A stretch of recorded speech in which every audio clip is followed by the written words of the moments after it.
Hi guys, I'm Jaylee Holloway, and today we are going to talk about spindle cell sarcoma.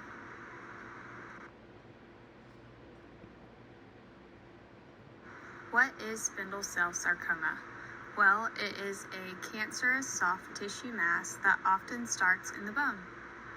It can be found in the arms, legs, and the pelvis. This type of bone cancer is extremely rare.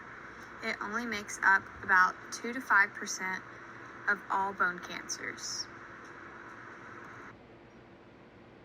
Alrighty, on to the overview slide.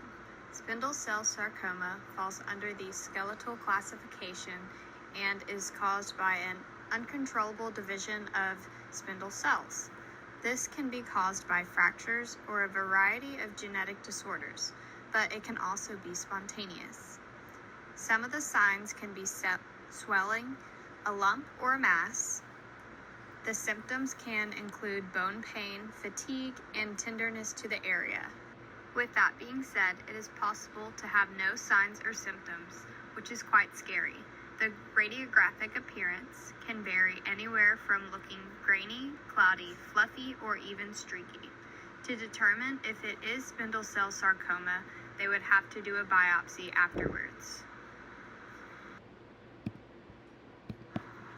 Treatment methods may include chemotherapy, radiation therapy, surgical removing the malignant tissue, and even amputation. The treatment plan all depends on the patient's condition and how aggressive their cancer is. I chose Ivy Adams for my patient. She is an 11-year-old female. She was experiencing right leg pain and was fatigued, but was overall a healthy and active kid. She was diagnosed as an outpatient and treated as an inpatient. She is still undergoing outpatient checkups every other month. Diagnosing Ivy. In May of 2023, Ivy started experiencing extensive pain in her right leg. Her mother had taken her to the doctor on multiple occasions, and it was dismissed as growing pains or sports injuries.